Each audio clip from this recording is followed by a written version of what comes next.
आइए, सुनिए, देखिए, समझिए सनातन सत्य। जैसी दृष्टि वैसी सृष्टि, दृष्टि विज्ञान। कुदरत, कुदरती रचना एवं कुदरत के कानून से शाश्वत सुख की प्राप्ति। जोधपुर के परम पूज्य महात्मा उपासक प्रोफेसर डॉक्टर सोहन राज तातेड़ के निर्देशन में सनातन सत्य। जैसी दृष्टि वैसी सृष्टि, दृष्टि विज्ञान।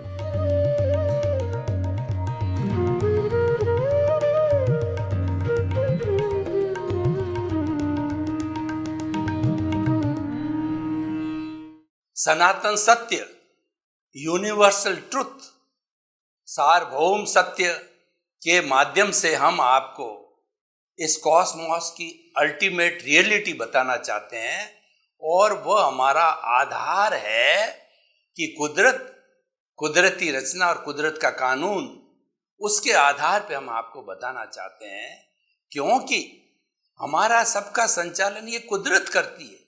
जितने भी हम जीवित प्राणी संसार में हैं, वो सब कुदरत के अधीन जन्म लेते हैं, कुदरत के अधीन पालन पोषण होता है, कुदरत में ही विलीन होते हैं। इसीलिए हम सभी पे कुदरत की रचना लागू होती है। इसीलिए कुदरत सुप्रीम है और वो हमारी नेचर माँ है। We are the guest of the nature and we are suppose to follow the rules and regulation of the nature. इसलिए कुदरत महान होती है, कुदरत की रचना हम पे लागू होती है और कुदरत का कानून हम पे लागू होता है। यानी जन्म लेने के बाद से जैसा जैसा हमारा उपादान है, उसी के अनुरूप जो संजोग जुटाती है, वह कुदरत की ड्यूटी है और वह कुदरत के द्वारा ही किया जाता है। और यही सनातन सत्य है। जैसी दृष्टि वैसी सृष्टि, ये हमारा दृष्टि विज्ञान कार्यक्रम है। इसमें हम आपकी रॉन्ग बिलीफ को समाप्त करके आपको राइट बिलीफ देते हैं। ये सारा कार्य हम अलग अलग विषयों के माध्यम से करते हैं। तो आज हमारा बहुत ही सुंदर विषय है परस्परोपग्रहो जीवानाम।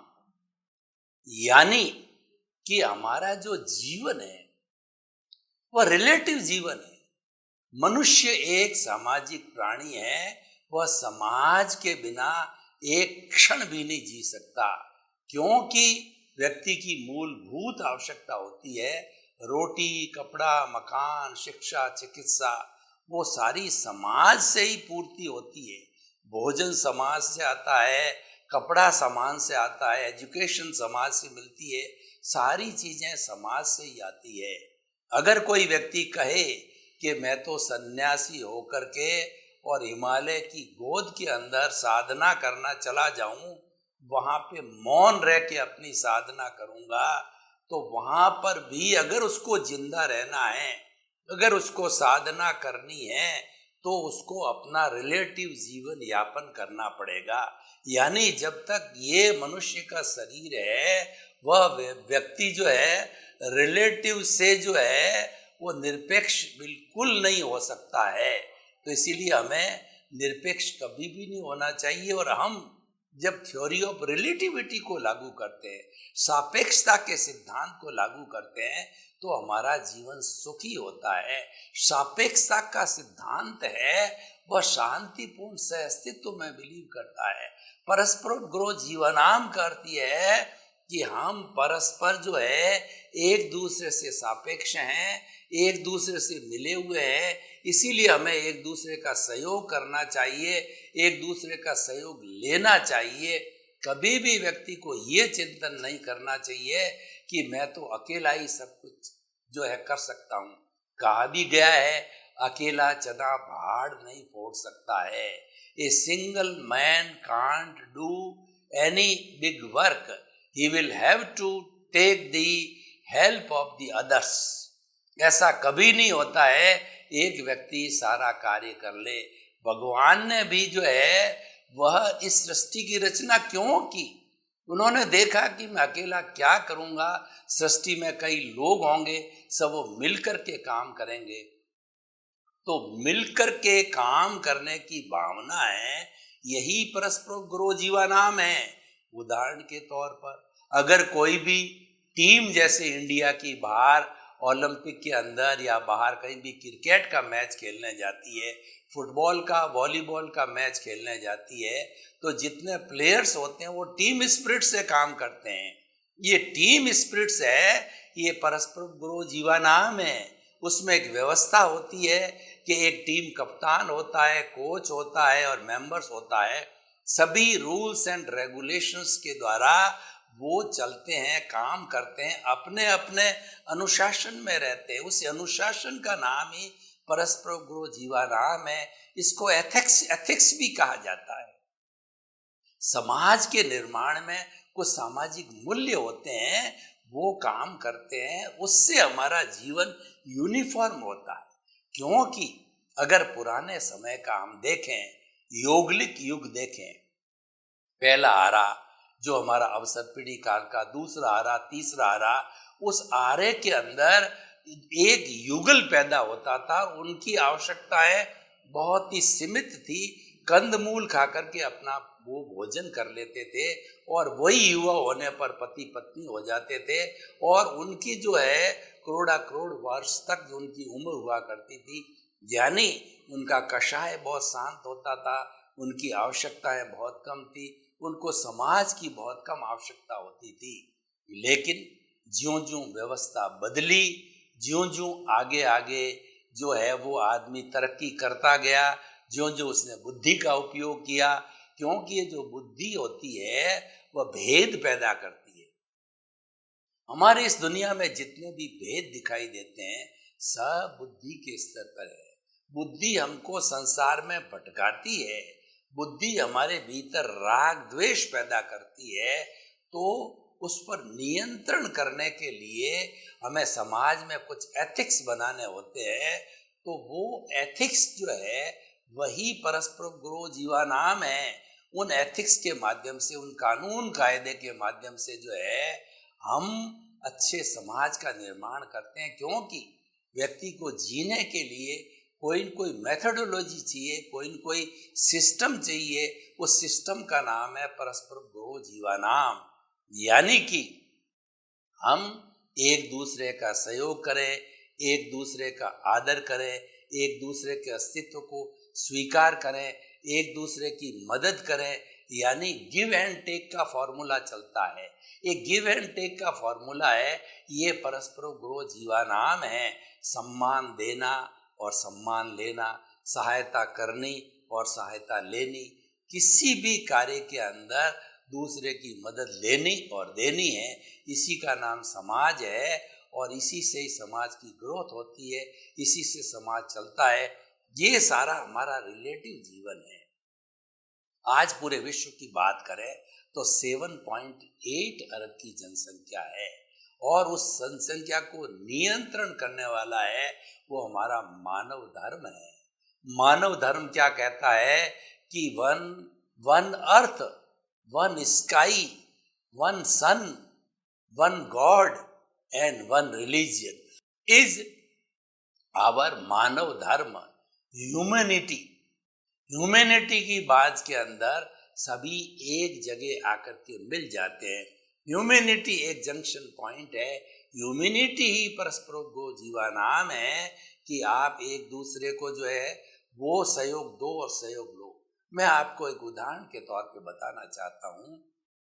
अगर किसान फसल नहीं बोए, अनाज नहीं उगाए तो हम कैसे भोजन करेंगे? वेजिटेबल वाला वेजिटेबल नहीं उगाए तो हम जो है किस तरीके से अपना भरण पोषण करेंगे? और अगर कपास वाला कपास न उगाए तो हम जो है किस तरीके से कपड़े पहनेंगे? वही पुराने योगलिक धर्म में, योगलिक जो है युग के अनुसार जो है उन्हें हमें वापस जो है पेड़ पौधों की छाल या पत्तों से जो हमारा शरीर ढकना पड़ेगा। लेकिन अब हम बहुत डेवलप हो गए हैं, तो डेवलप होने पर परस्पर गुरु जीवानाम बहुत अधिक जो है जागृत करना, बहुत अधिक लागू करना आवश्यक होता है। देखिए, यह हमें शांतिपूर्ण से अस्तित्व सिखाता है। इसका अर्थ क्या हुआ कि हमारे जो जीवित प्राणी के भीतर जो आत्मा है वह आत्मा एक चेतन तत्व है और वह कभी क्रिएट नहीं होता, ऑलरेडी क्रिएटेड है। वो तो अपने अपने उपादान के अनुसार, कर्मों के भुगतान के अनुसार वैसा वैसा शरीर ऑटो मोड से धारण करता है और वो सब उसमें कुदरत मदद करती है। कुदरत ही उसकी मालिक होती है। जैसे कि माँ होती है, वह बच्चे की संपूर्ण रूप से डेडिकेटेड मालिक होती है। अगर बच्चा छोटा है तो माँ कुछ भी काम करे, पानी भरे या भोजन बनावे या कोई भी कार्य करे, तो उसका ध्यान हमेशा बच्चे की तरफ रहता है कि बच्चा कहीं इधर उधर जो है अग्नि का स्पर्श न कर ले, बच्चा कहीं जो गिर न जाए, बच्चा कहीं जो है वो कोई चीज तोड़ फोड़ नहीं दे। उसका ध्यान हर क्षण जो है अपने बच्चे पर रहता है। जैसे कि बरसात के दिनों के अंदर जो जो जो चातकी होती है, उसका ध्यान हमेशा आकाश की तरफ होता है कि कब बादल बरसे और कब मैं प्रसन्न हो जाऊं। तो इसीलिए माँ जो है फुल्ली रिस्पॉन्सिबल, डेडिकेटेड होती है बच्चे के भरण पोषण के लिए। तो वो हमारी नेचर माँ भी ऐसी है। ये कहती है कि मैंने, एक कहावत बनी है कि जो चोंच देता है वह चुग्गा देगा। वह चुग्गा देने वाली ये हमारी कुदरती माँ है, कुदरत है, जो कि कुदरती रचना और कुदरत के कानून से संचालित होती है। तो हमें उस कुदरत के कानून का पालन करना है और कुदरत और कुदरती रचना और कुदरत का कानून जहाँ होता है वही सनातन सत्य है, वही अल्टीमेट ट्रुथ है। उसको हमें मालूम करना है, उसको हम जानना है। यानी सच्चा समर्पण है वह हमारे कुदरत को समर्पित होना सच्चा समर्पण है। और ये समर्पण अगर हो जाता है तो हमारा परस्पर ग्रह जीवानाम का सिद्धांत है बहुत पूर्ण रूप से लागू हो जाता है और उससे जो है हमारा जीवन भी अच्छा बनता है। तो हम इस सिद्धांत को अपने जीवन का एक अंग बनावें, क्योंकि मनुष्य एक सामाजिक प्राणी है और वह जो है वो सहयोग देने और लेने के बिना जो है वह जीवित नहीं रह सकता है। तो परस्पर गुरु जीवानाम है, हमें इस संसार में वसुधैव कुटुंबकम के रूप के अंदर जीने का एक पद्धति बताता है कि जो इस संसार में जन्म लेता है वह अपने अपने कर्मों के अधीन जन्म लेता है और कोई करता नहीं है। इसीलिए हर प्राणी को जो है निमित्त, निर्दोष, अकर्ता और शुद्ध आत्मा स्वरूप के अंदर आप जो चिंतन करो तो आप जो है सब कर्मों से मुक्त रहोगे और विदेह का जीवन जी सकते हो। आप संपूर्ण रूप से कुदरत को जो है समर्पित रहोगे और ऐसी स्थिति में परस्पर गुरु जीवानाम का सिद्धांत बहुत सुंदर ढंग से लागू होता है। तो हमारे कहने का अर्थ ये है कि परस्पर गुरु जीवानाम जो ये सापेक्ष सिद्धांत है, इसको हम इग्नोर नहीं कर सकते हैं। इसके बिना हमारा जीवन सुचारू रूप से यापन नहीं हो सकता है। मनुष्य को जो है हर मनुष्य के साथ के अंदर उसको अच्छा बर्ताव करना चाहिए और जो बर्ताव हमको अच्छा नहीं लगता है वो हमें दूसरों के साथ में नहीं करना चाहिए, क्योंकि संसार में छोटा से छोटा प्राणी भी जो है जिसने जन्म लिया है वह जीना चाहता है, मरना कोई नहीं चाहता है। और समस्त प्राणी जो है सुख चाहते हैं, दुख कोई भी प्राणी नहीं चाहता है। तो सुख और दुख जो है देने का अधिकार हमको किसने दिया? किसी का जो है जीवन लेने का, किसी का जीवन हनन करने का अधिकार हमको किसने दिया?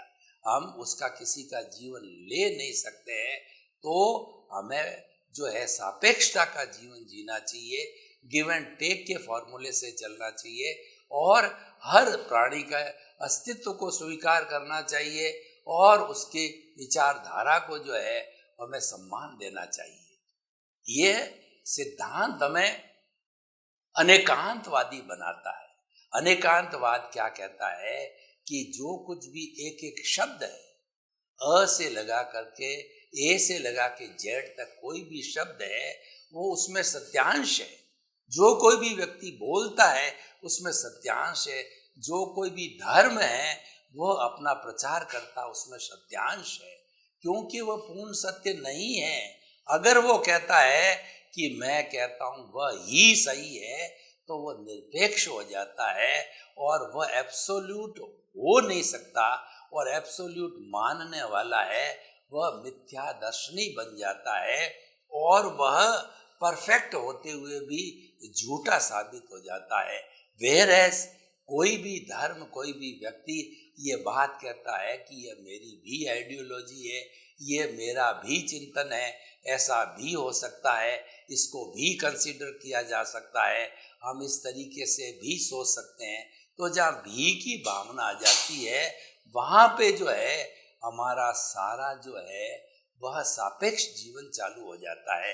तो निरपेक्ष जीवन ही से जुड़ा हुआ है, सापेक्ष जीवन भी से जुड़ा हुआ है, और हमें सापेक्ष जीवन जीना है।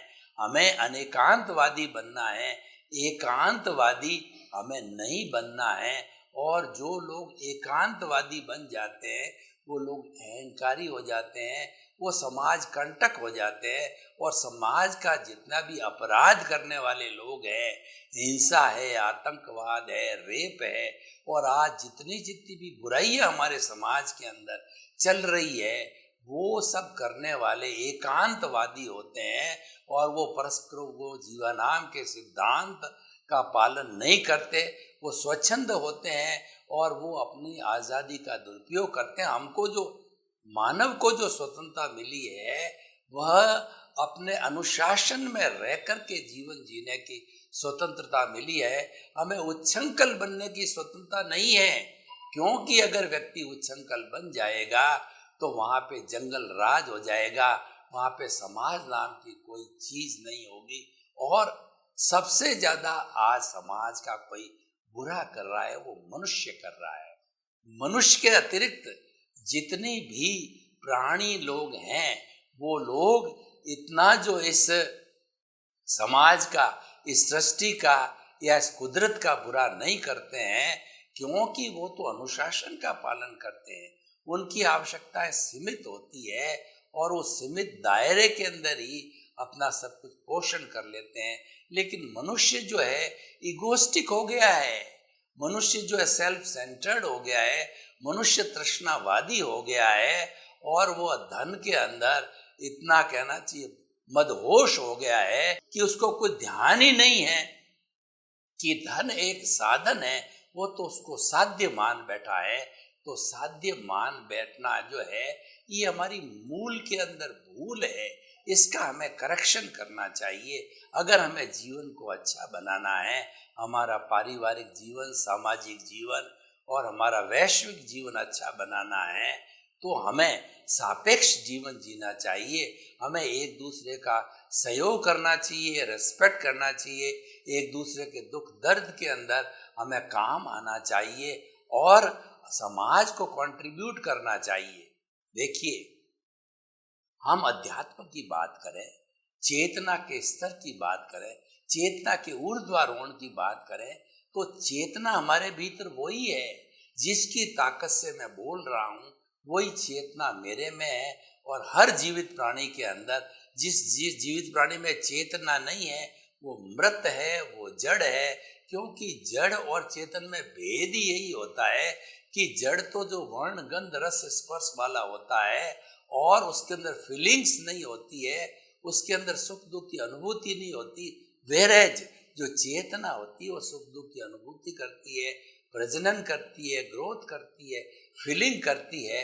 तो हम जो चेतन प्राणी हैं उन सब चेतन प्राणियों में मानव सबसे ज्यादा विकसित है, और वह विकसित होने के कारण उसको सर्वश्रेष्ठ जो है प्राणी कहा गया है। लेकिन इसकी सर्वश्रेष्ठता के कारण जो है वो इसकी बहुत बड़ी जिम्मेवारी भी आ गई है कि उसको इस सारे जो है हमारे समाज के नियमों का जो है उल्लंघन नहीं करना चाहिए। समाज की एथिक्स, समाज का अनुशासन, समाज का कानून, जिसको हम कुदरत का कानून कहते हैं, उसका पालन करना चाहिए।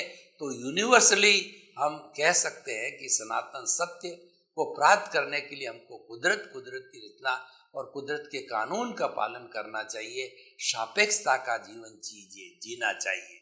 देखिए, जो व्यक्ति सापेक्ष जीवन जीता है उसको इस दुनिया के अंदर वो कहीं भी चला जाए उसको कोई तकलीफ नहीं होती। कैसे नहीं होती, मैं आपको बताना चाहता हूँ।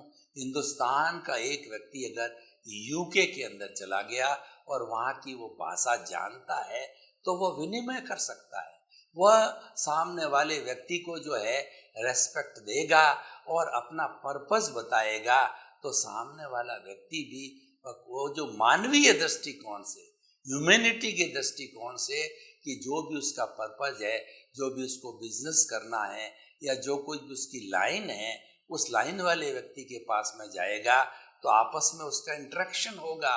और इंटरेक्शन होने पे देखिए, उस इंटरेक्शन का सबसे बड़ा आधार है वो सापेक्ष जीवन है। अगर उसने एक दूसरे का जो है सम्मान न किया होता तो वो मित्रता नहीं बढ़ती है। और क्योंकि मित्रता के लिए ये कहा गया है कि friend in need is friend in deed. मित्र वह होता है जो विपत्ति में, कठिनाई में काम आता है। तो ये जो कठिनाई में काम आना है ये सापेक्षता का जीवन है, और इसी जीवन से जो है मानवता बनती है, समाज बनता है और मनुष्य और समस्त प्राणी जीवन यापन करते हैं। हमारे प्राणियों की दृष्टि से हम देखें तो एक अभय दान कहा जाता है। अभय दान एक ऐसा सुंदर दान है कि मनुष्य ये सापेक्षता के आधार पर, क्योंकि जहाँ सापेक्ष जीवन है वहाँ एकेंद्रीय के जीवों की हिंसा भी होगी। हम रोटी की बात करें, ये हिंसा का काम है। कपड़े की बात करें, हिंसा का काम है। और मकान की बात करें, हिंसा का काम है। शिक्षा का हम अर्जन के लिए अर्थ की बात करें, ये हिंसा का काम है। चिकित्सा के लिए बात करें तो उसमें फिर अर्थ आ गया और चिकित्सा करानी पड़ेगी, दवाई वगैरह भी इसके अंदर ही हिंसा की। यानी हमारा जितना भी सामाजिक सापेक्ष जीवन है वह हिंसा से जुड़ा हुआ है। तो हिंसा से जुड़ा हुआ होने के कारण हमें ये तय करना पड़ेगा कि हिंसा कितनी की जानी चाहिए। देखिए कि जो साधु समाज है, जो 5 महाव्रती साधु है, वो तो संपूर्ण रूप से डेडिकेटेड हो जाते हैं अहिंसा को। हिंसा करनी नहीं, करवानी नहीं, अनुमोदनी नहीं, मन से नहीं, वचन से नहीं, काया से नहीं, एक तरीके से जो है वो हिंसा का संपूर्ण रूप से जो है अहिंसा का संकल्प करते हैं, हिंसा को छोड़ते हैं, तो वो तो काफी जो है हिंसा से बच सकते हैं। लेकिन वो भी जो है वो एक इंद्रिय प्राणी की तो कहीं न कहीं हिंसा हो ही जाती है। लेकिन सामान्य व्यक्ति की हम बात करें, गृहस्थी व्यक्ति की बात करें, तो उसको हिंसा होती है, लेकिन उसका इच्छा परिमाण करना, हिंसा कितनी करनी, जितनी शरीर के लिए आवश्यक है, जितनी परिवार के लिए आवश्यक है और जितना अतिथि देवो भव के लिए आवश्यक है, जितना विश्व के कल्याण के लिए आवश्यक है उतनी की जाए।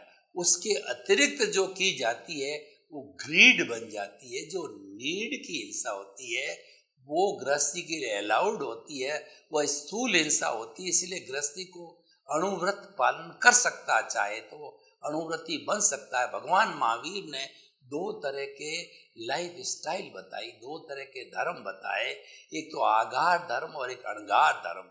आगार धर्म होता है वो गृहस्थी का धर्म होता है, वो रिलेटिव लाइफ होता है, उसमें स्थूल हिंसा होती है, इसलिए उसको अणुव्रति कहते हैं। स्थूल हिंसा उसमें अलाउड की जाती है।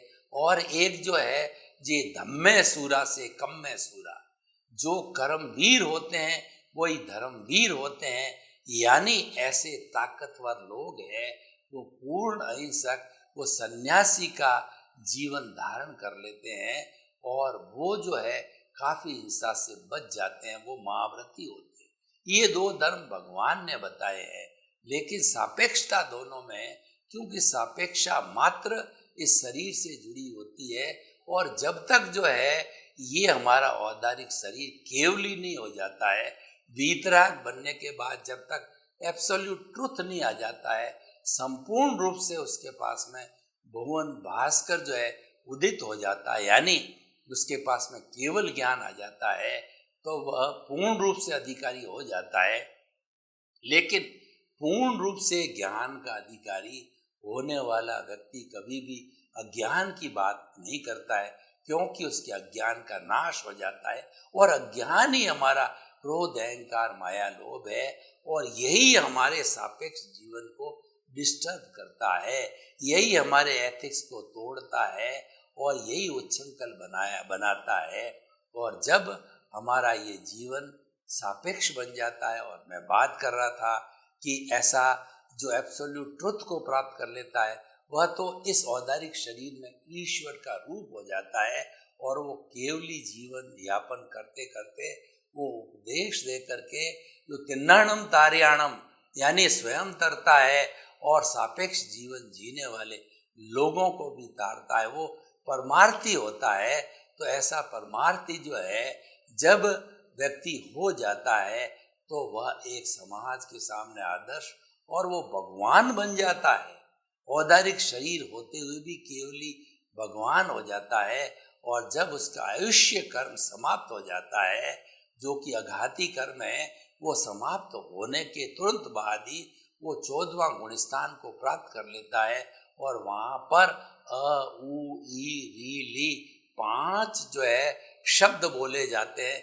जितने जितने देर के अंदर सबसे उसका जो है मनोयोग, फिर वचन योग, फिर काया योग, 2/3 की अवगाहना वह छोड़ करके और वो सिद्ध शिला में जा करके और सिद्ध बुद्ध मुक्त हो जाता है, ब्लिस को प्राप्त कर लेता है, ईश्वर बन जाता है, परमानेंट आदम को जो है वो आनंद को प्राप्त कर लेता है।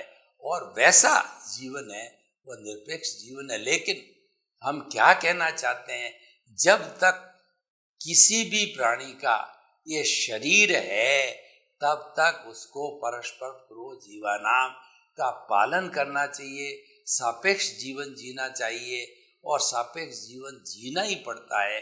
कई लोग मिथ्या दर्शन, मिथ्या धारणा के अनुसार ये मान बैठते हैं निरपेक्ष जीवन यानी कर्ता बन जाते हैं। निरपेक्ष जीवन कहाँ से प्राप्त होता है? मैंने किया, ये घर मैंने बनाया, ये घर मेरा है, मैं इसका मालिक हूँ। ऑनरशिप और डूअरशिप, मैं ही करने वाला, मैं ही ऑनरशिप है। मैं और मेरा की भावना होते होते व्यक्ति निरपेक्ष बनता है और वो स्वार्थ की चेतना को जगा देता है, वो कर्ता बन जाता है। और ये कर्ता भाव ही कर्म बंधन का कारण है, और यहीं से ही राग द्वेष जुड़ता है। कर्ता बनते ही राग द्वेष लागू हो जाता है, कर्ता बनते ही कॉजेज जो है चालू हो जाते हैं, और एक कॉज को जो है हम कॉज कहते हैं, और कई कॉजेज इकट्ठे होते हैं तो बंच ऑफ दी कॉजेज कहलाते हैं, जो कि कॉजल बॉडी होती है। तो जो व्यक्ति निरपेक्ष बन जाता है वो कॉजल बॉडी का निर्माण करने लग जाता है, और ये कॉजल बॉडी जब तक पूर्ण रूप से समाप्त नहीं होती है तब वो संपूर्ण निरपेक्ष, संपूर्ण निर्जरा को प्राप्त नहीं होता है, वह सिद्ध बुद्ध मुक्त नहीं बनता है। तो इसीलिए हम ये कहना चाहते हैं कि मनुष्य जो है सापेक्ष जीवन जिए।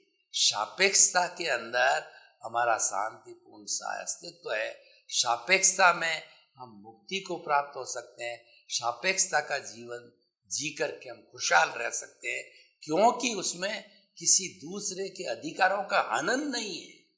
सापेक्ष जीवन जीने वाला व्यक्ति दूसरे का सम्मान करेगा, सापेक्ष जीवन जीने वाला व्यक्ति दूसरे को सम्मान देगा और सम्मान लेगा, दूसरे की भावना की कदर करेगा, वह किसी के साथ में कुठाराघात नहीं करेगा, अन्याय नहीं करेगा, क्योंकि सापेक्ष जीवन जीने वाला व्यक्ति ये चिंतन करता है कि जो चीज मुझे अच्छी नहीं लगती है वह मैं दूसरे के साथ के अंदर क्यों करूं। वह दोषारोपण नहीं करता है, वह निज दोष दर्शन करता है, वह दूसरे के दोष नहीं देखता है। ये सापेक्ष जीवन की विशेषता होती है। तो धीरे धीरे हम निज दोष दर्शन करते करते जगत निर्दोष तक पहुंच सकते हैं। तो इसका मुख्य आधार है परस्परोपग्रो जीवानाम, हमारा सापेक्ष जीवन है। हम इस सापेक्षता को छोड़ भी नहीं सकते जब तक शरीर है, लेकिन मिथ्या ज्ञान पाल लेते हैं कि मैं ही करने वाला हूं, मैं ही करता करना बनने वाला हूं। ये सबसे बड़ा ज्ञान है। तो आप मुक्ति को जाना चाहते हो, सनातन सत्य को प्राप्त करना चाहते हो, कुदरत के कानून का पता करना चाहते हो, तो आपको अल्टीमेट रियलिटी मालूम करना चाहते हो, तो आप जो है अकर्ता बनो।